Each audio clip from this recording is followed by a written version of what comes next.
కళ్యాణ సుందరేశ్వర ఆలయం నల్లూరు లేదా తిరునల్లూరు తమిళనాడులోని కుంభకోణం శివార్లోని నల్లూరులో ఉన్న శివునికి అంకితం చేయబడిన ఒక హిందూ దేవాలయం. శివుణ్ణి కళ్యాణ సుందరేశ్వర్గా, భార్య పార్వతిని గిరిసుందరిగా పూజిస్తారు.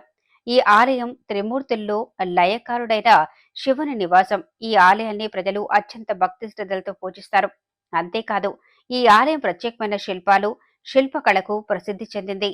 ఈ ఆలయాన్ని ఒక్కసారైనా తమ జీవితంలో సందర్శించుకోవాలని శివయ్య భక్తులు కోరుకుంటారు. అన్ని మతాలు, విశ్వాసాలకు ప్రధానమైన పవిత్రమైన ప్రార్థనా స్థలం ఆలయం. దేవుని దర్శనం కోసం లేదా ప్రార్థన కోసం మాత్రమే వెళ్లకుండా దేవునికి కృతజ్ఞతలు తెలియజేయడానికి విలువైన సురక్షితమైన ప్రదేశం దేవాలయం. మనసులో భక్తితో భగవంతుడిని ప్రార్థిస్తే మనలో ఉంటాడని నమ్మకం.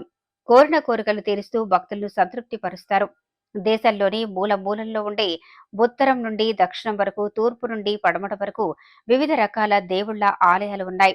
అయితే బహుశా దేశంలోనే అత్యధిక దేవాలయాలు శివాలయాలే. 12 జ్యోతిర్లింగాల ఆలయాలతో పాటు దేశంలోని వివిధ ప్రాంతాల్లో అద్భుత ఆలయాలు, శైవ క్షేత్రాలు ఉన్నాయి. ఇలాంటి శివాలయాల్లో కళ్యాణ సుందరేశ్వర ఆలయం ఒకటి. ఇది తమిళనాడులోని కుంభకోణంలో ఉంది. అయితే ఈ ఆలయం శివుడు నివాసం అని నమ్ముతారు. ఈ దేవాలయానికి సంబంధించిన అనేక అద్భుతమైన కథలు వాడుకలో ఉన్నాయి. కళ్యాణ సుందరేశ్వర ఆలయం నల్లూరు లేదా తిరునల్లూరు తమిళనాడులోని కుంభకోణం శివార్లోని నల్లూరులో ఉన్న శివునికి అంకితం చేయబడిన ఒక హిందూ దేవాలయం. శివుణ్ణి కళ్యాణ సుందరేశ్వర్గా, భార్య పార్వతిని గిరిసుందరిగా పూజిస్తారు. ఇక్కడ శివలింగం తన రూపాన్ని 5 సార్లు మార్చుకుంటుంది. దీంతో ఈ శివలింగం ఇతర శివాలయాలకు భిన్నంగా ఉంటుంది.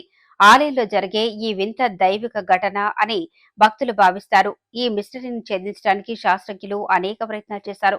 ఈ అద్భుత దృగ్విధ విషయాన్ని వెనుక శాస్త్రీయ వివరణ లేదు. ఈ ఆలయం మహాన్వితం అని భక్తులు విశ్వసిస్తారు. మహాదేవుడు ఇక్కడ తన రంగును మార్చుకుంటాడు.